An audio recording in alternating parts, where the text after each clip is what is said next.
Selamat datang di Deep Dive kita kali ini. Anda mungkin udah sering dengar ya sate Madura atau sate Padang. Iya, itu yang paling populer ya kayaknya. Tapi gimana dengan sate dari kerang air tawar? Atau, ikan pari asap? Nah, itu dia. Hari ini kita bakal nyelami dunia sate Indonesia yang kaya banget ini berdasarkan sumber-sumber yang Anda berikan. Betul. Misi kita nih ya, mau coba ungkap sedikit sejarahnya, terus lihat ragamnya yang mengejutkan dari Sabang sampai Merauke. Sama makna budayanya juga ya? Iya, karena ini bukan sekedar makanan lo ya. Bukan. Ini cerminan sejarah, geografi, bahkan kreativitas Nusantara. Oke deh, mari kita mulai. Ya, dan sate ini contoh sempurna sih gimana sebuah teknik masak mungkin dari Timur Tengah atau India ya lewat pedagang dulu. Oke. Ya, tapi identitas rasa sate itu sepenuhnya dibentuk bumbu khas tiap daerah. Jadi adaptasinya itu yang bikin jadi sangat Indonesia gitu ya? Persis, adaptasi cepat pakai bahan lokal. Saya lihat di sumber kita nih ada kayaknya dua filosofi utama ya. Sate yang kuat di saus, sama yang andalannya di marinasi bumbu yang meresap.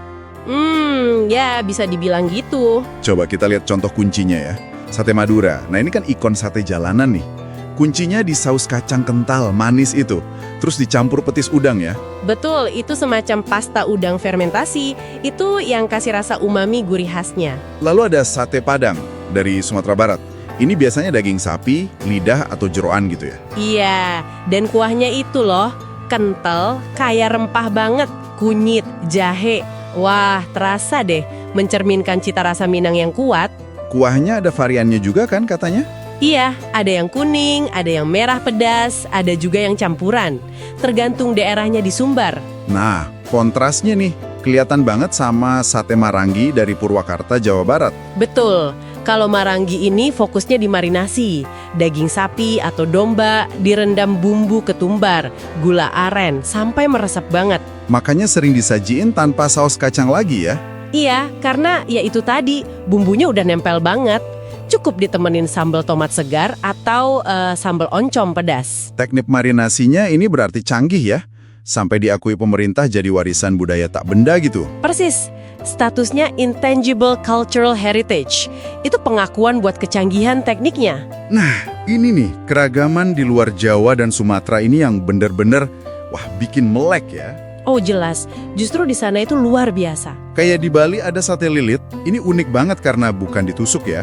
Iya loh, dililitkan. Daging cincang, bisa ikan, babi, ayam, dicampur kelapa parut sama bumbu megenep. Bumbu megenep itu apa ya? Itu racikan bumbu komplit khas Bali.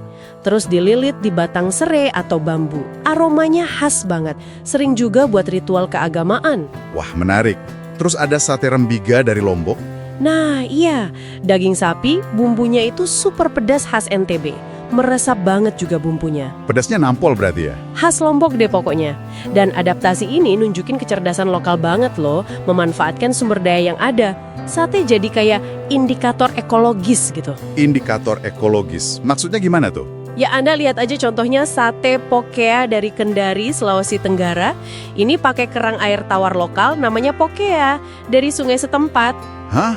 Sate kerang air tawar? Iya, bumbu kacangnya juga beda, lebih kering, terus pakai terasi. Unik kan? Wah, baru dengar saya. Terus ada lagi? Ada sate tuna di Gorontalo pakai sambal rica pedes. Ya karena di sana tuna melimpah. Sama kayak sate ikan pari asap yang unik dari Kalimantan Utara itu. Oke. Jadi ini bukti sate itu berevolusi terus ya. Ngikutin protein apa yang banyak di daerah itu. Mau dari darat, sungai, laut, semua bisa jadi sate ya. Betul sekali, fleksibel banget. Menarik banget ini. Gimana sate bisa jadi cerminan ekologi lokal? Uniknya lagi nih, sate bahkan bisa lompat keluar dari dunia kuliner ya. Jadi simbol budaya, tapi caranya nggak terduga. Maksudnya gimana tuh? Contoh paling terkenal mungkin gedung sate di Bandung.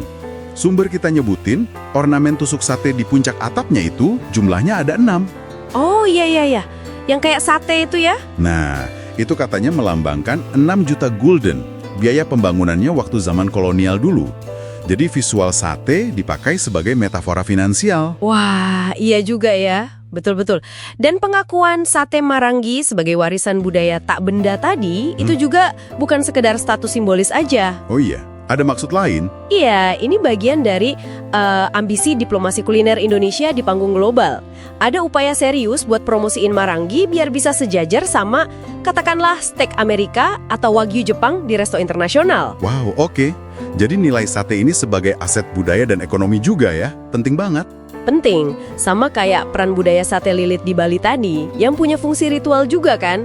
Jadi, kalau kita simpulkan nih, apa artinya semua ini buat Anda para pendengar? Sate itu ya kayak kanvas kuliner Nusantara yang luar biasa adaptif. Betul, setiap daerah melukisnya dengan bahan dan rasa khas mereka. Mencerminkan kekayaan Indonesia dari Madura sampai Sulawesi, dari daging sapi sampai kerang air tawar tadi. Ini lebih dari sekedar makanan nasional ya. Ini kayak mozaik rasa yang hidup. Bisa dibilang kisah sate itu miniatur kisah Indonesia itu sendiri ya. Ada perpaduan pengaruh luar, tapi kearifan lokalnya itu yang kuat. Terus berinovasi, beradaptasi. Setuju. Keberagaman ini warisan rasa yang sangat berharga loh. Perlu terus kita jelajahi, kita jaga bareng-bareng. Nah, sebagai penutup nih, mungkin ada sesuatu untuk Anda renungkan ya.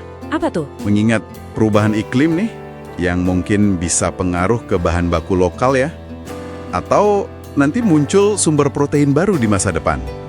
Kira-kira gimana ya wujud atau rasa sate Nusantara di generasi mendatang? Pertanyaan menarik itu. Sesuatu untuk direnungkan ya.